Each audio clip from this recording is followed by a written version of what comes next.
Hi there. So today I'm going to talk about van life security, personal security. I'm going to run through the security I've got on the van first, and then I'm going to give tips and my experience and ideas for your personal security. So on my van, starting at the very front, I have a steering wheel lock. I have a pedal stroke brake lock as well. I only fit those when I'm out of the vehicle. When I'm in the vehicle at night, I don't, because obviously if I need to make a quick getaway, I need to get in the front and go. I can't be faffing around on my hands and knees trying to undo locks. So that's that. I've got a trick I use with the seat belt where I put it through the handle and it stops somebody opening it from the outside. And what I'll do is I'm going to show you that now. So here we have the seat belt, and what I've done is I've threaded it through here, hopefully you can see, and then I click it into position like that. So they could probably get the door out maybe an inch or maybe not even that much, but it just is a little trick that makes me feel safer and will deter and slow any possible break-in or entry down. Somebody did mention to me that even better than that would be a ratchet strap through both of those bits of plastic and attached in the middle. So that's something else to bear in mind. With the seatbelt hack, I always leave it like that permanently on the passenger side. For me, it's just a little sort of safety tip that when I'm unlocking my van and going to get into it, especially if it was dark at night, it would save anybody opening the other door quickly and jumping in. So I don't want you to think I'm paranoid. I'm not. I just think in this day and age, it's really sensible just to take every precaution that you can. So I don't go around in fear that, oh my God, every single person's out to get me type thing. You know, you can't live your life like that. But if you've got as many precautions in place as possible, just makes you feel a bit better and a bit more prepared for things. So then working back from that, I've got my sliding door. I have a bar that fits across that, which goes from the sort of, well, there's a plastic mould underneath the door handle, and that goes across there and butts up against a fitted cupboard that I have. So if somebody was to manage to get the lock undone, they wouldn't actually be able to slide it open. The rear door I mentioned before, I bought some locks off the internet. I can't remember the name of them now, but if anybody's interested, I can let you know. And you fit those on the door, really, really sturdy metal lock. And there's like a circle and a linch pin. The two sides come together and you drop the pin through, and that stops anybody from opening the back door. I also have battery alarms on all doors. And if I feel the need, I'll flick those on in a night. They're ear piercing, so if anybody did manage to get in, they would, you know, I would wake up and hopefully it would scare them off. So that's something else I have. Also, you can do things such as for the security of your van to stop it getting nicked. Like I said, I've got the steering lock and the pedal lock. You can have something called a kill switch, which is a little switch somewhere hidden that you can flick, and it does a certain thing in the engine that will stop somebody from being able to start the vehicle and drive it away. Something else you can do is to have a tracker. With certain trackers, probably all of them, I guess, when you're out or when you park it somewhere, you can set the tracker within a certain radius, you know, 100 meters say, and you can set the notifications to come on your phone that if that vehicle is moved, you'll get a notification on your phone saying your vehicle's moving, and it at least enables you to act really quickly and notify the police, listen, my vehicle's just been nicked, it's heading here, it's going here, etc, etc. Just think of somewhere very clever to put your tracker that they wouldn't possibly look. And I know, again, there are things on the market that apparently they can somehow sort of scan your vehicle and find if there's a tracker in there. But again, it's just something, you know, to give you an idea, or another precaution, another deterrent to hopefully put them off. So security-wise, that's all I can think of there. So now we'll go on to personal. So obviously start off, be sensible, be observant, always be observant. Know what's going on behind you as well as in front of you. So I don't know if you've seen on my previous videos, when I'm walking around with my little, this one in my hand doing my vlogs, I'll have the strap over my wrist like so, and I'll hold my phone and I will just glance around and check behind me as I go along, and if I see somebody that might be sort of looking at me oddly, I'd be surprised and I'll probably think, what the hell's she doing? Or I just feel slightly uneasy, I'll stop the videoing, or I'll bring it in really close to me and just keep an eye on them as they go past, check behind and just make sure, you know, they haven't turned around, etc. You know, again, I'm not, oh, you know, when I'm about, I'm just sensible, really. When you park up somewhere, when you're going out for the day or wherever you go, think about how you're parking. So as well as security wise, think of it for ease of entering or accessing your parking spot. So in busy car parks, I will often park at the end of, I call it like a run or an aisle, so that I always reverse in as well, mainly to get my overhang over the edge, but also so I can, if I needed to, I can just drive straight out, as opposed to getting in, oh God, reversing, there's some dodgy person, you know, outside, and just, I do that. So yeah, when car parks get really busy, you can park up and think, oh yeah, I'm good here, I can get out. When you get a car either side of you, it's a different kettle of fish. And often you, once I was like, oh, absolutely no way would I have got out. By a miracle, within 5 minutes the people come back to the car. So always think that. I'm just reading some notes below because I never remember all this. So when you're starting off, you probably feel very apprehensive. I did, and this is male, females, you know, everybody. It's something new, and whenever it's something new, you're always a bit apprehensive. So I started off straight in the deep end, because that's me, and I went straight off grid. Now the first couple of 3 weeks, I guess, I would be a bit, oh, every time I heard a noise, I'd be peeping out the curtain, you know, worried somebody might come knocking on the door asking me to move, or worried there was somebody lurking outside with bad intentions. But as time goes on, that eases, and now if there's anything going on, I let them get on with it. I'm really not interested. I've got better things to do, like drink my wine.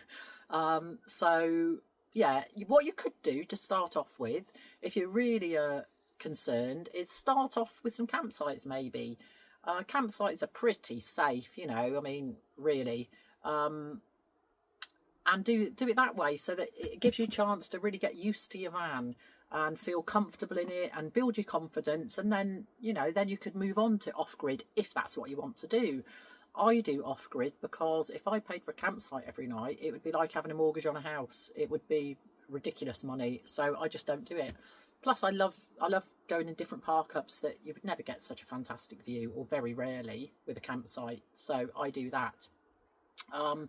When you're out and about, when you've parked up and you're going out for the day, think ahead. So just read my notes, excuse me again. So have your phone with you, have it charged, fully charged, and I would suggest taking a battery pack with you as well, so that you've got a backup. What you also could do, if you were feeling slightly vulnerable, take a little personal attack alarm out with you, that, you know, have it in your bag or whatever, or your pocket, but have it accessible. It's no good right at the bottom of a handbag and you think, oh dear, I don't like the look of this, and you're rummaging around, you know, flinging out your lipstick and everything else looking for it. So have it accessible, and make sure the battery is charged on it.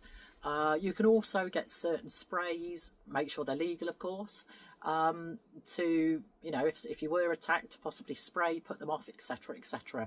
So just to think of that. Also, if you're carrying a bag, I always carry it right across my body, make sure it's zipped up. If there's any outside pockets, make sure they're inside towards you. That's the best you can do, really. Or you could have bum bags. I think in America they call them fanny bags, and do that. I always carry my spare keys, etc, with me, passport and that sort of stuff when I'm abroad, because I should carry it all the time, really, shouldn't I? See, I'm learning things myself from these videos. Just in case the van got nicked, if you were abroad, imagine if your passport was gone as well. So at least if you've got your passport and you don't recover your van, you can get yourself home. So that's another thing to think of.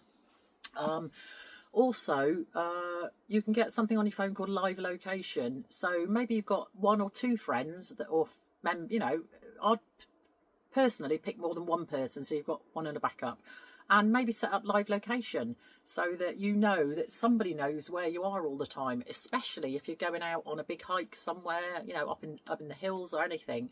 But I just think that's a really, really good bit of modern technology. And something else I use when I park up for the night is something called What 3 Words, and I send it to 2 different people of where I'm parked for that night.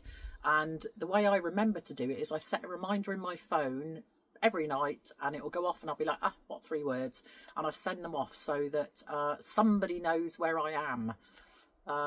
So I personally think that's a good thing to do. So then we get to, oh yes, another form of safety, social media.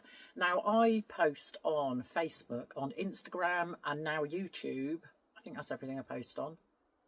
And I'll put where I've been, what I've been doing, all my photos, etc. But I won't do it in real time. So maybe at the end of the day, I'll put what I've done that day, but I wouldn't, for example, put a photo up and go, what a great park up I've got tonight. What I would do in the morning is put it up and go, last night was a great park up. Just because you never know. You never know, you know, somebody may recognise that view, or if you're using an app like Park for Night or Search for Sites and you've given an area, be easy for them to go on the app, oh, I reckon it's that park up. So just a bit of common sense. And the bit of a downside with that is when I haven't posted live, occasionally if I'm in a big city or something, I'll put, you know, I'm in Bordeaux, and because, you know, they have a good job finding me. But the drawback is that often when you've left the area, unless you're there for a few days, when you've posted on social media, somebody might give you a tip and say, oh, you really ought to go and visit so-and-so, or this is here or that's there. And sometimes I've missed something and thought, oh, blow, I wish I'd known earlier. But it's one of those things, really, not much you can do about it. So I'm just reading my notes again.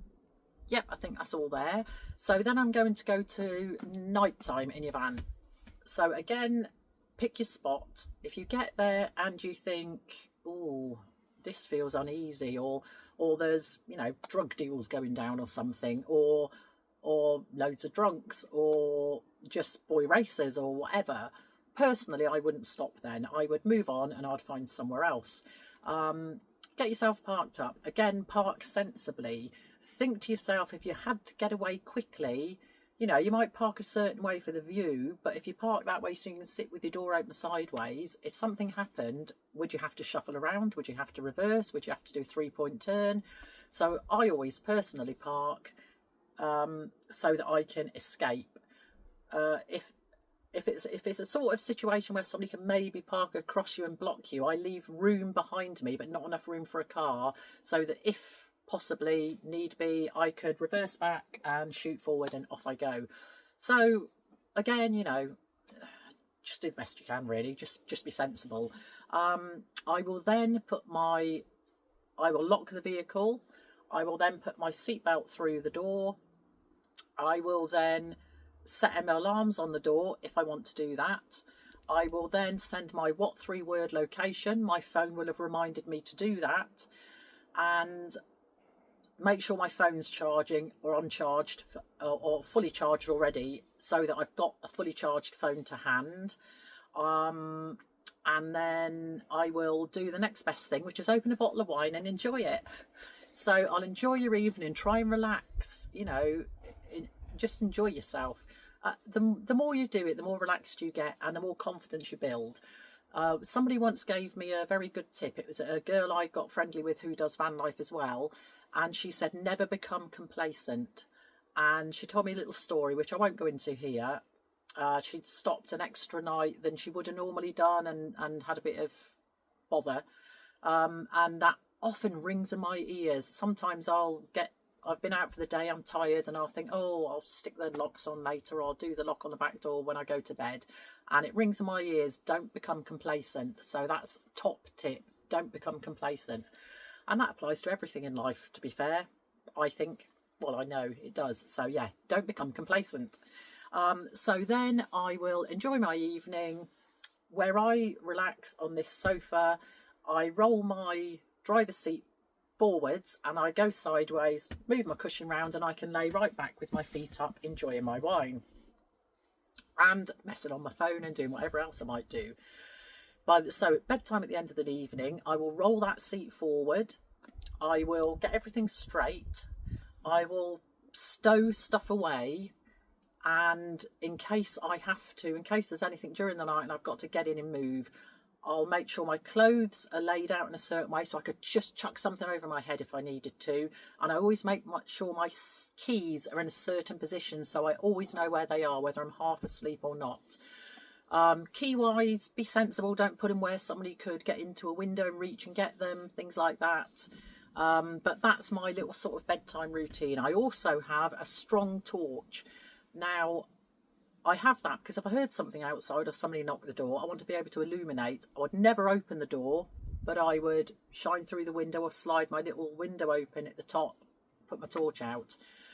On that note, you can, and I know a girl who's got this and I really would love to have it done, you can sort out lights around your van, have your switch by your bed, and if you start hearing a noise or you're uneasy, flick the switch on, it totally illuminates all around the van. So that would be fantastic. And the other thing I would love, and some people have, is CCTV. So again, you could flick your lights on, look at your CCTV, and you could see what was going on outside. So that's a nice bit of peace of mind. I hope this isn't wobbling too much because the wind's got up and I've got you on a tripod. I'll put my foot on it.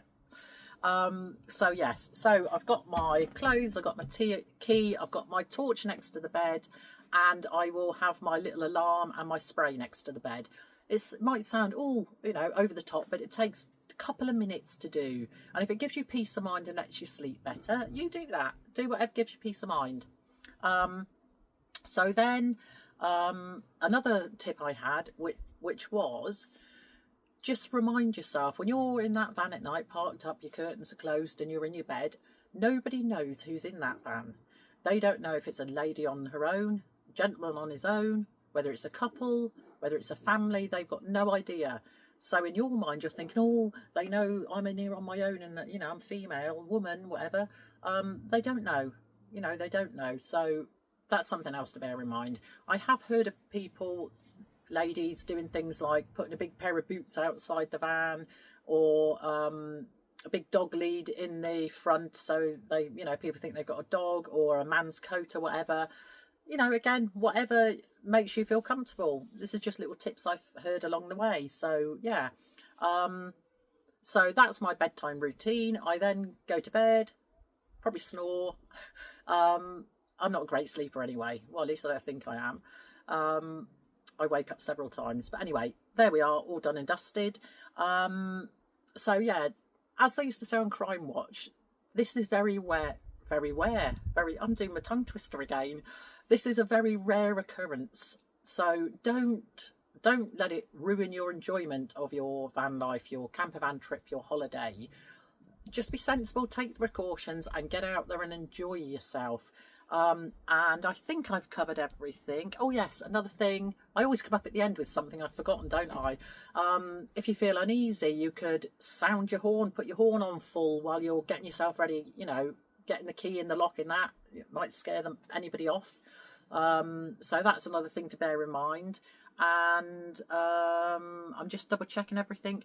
Ensure that if you're abroad, that you know the emergency number for that country. So, and also ensure you know where you are. So if you've sent your 3 words off earlier in the evening, maybe jot it on a little stick-it note, stick it in your phone, and then if you have to ring in a rush, you know, to the police, right, I'm at this location, there's something happening, you know, somebody's trapped me in the van, I can't drive away, whatever, you know, anything really, you'll know where you're ringing. So that's that. I'm just double checking anything else. I think I've covered it all. Let me just double check that one. No, that's it. So preparation is key. Prepare, take every precaution you can, but enjoy yourself. And last but not least, before you disappear, please would you hit the subscribe button, which is somewhere down here. And if you click on the notification, set it to on, you'll know when I post a video. And if you would like to drop a like or a comment or even a share, it would be fantastic. So I think I've covered everything. I hope you find this useful. Any comments, any other tips, anything else you want to add, please stick it in the comments. And I hope you carry on enjoying my channel. Bye.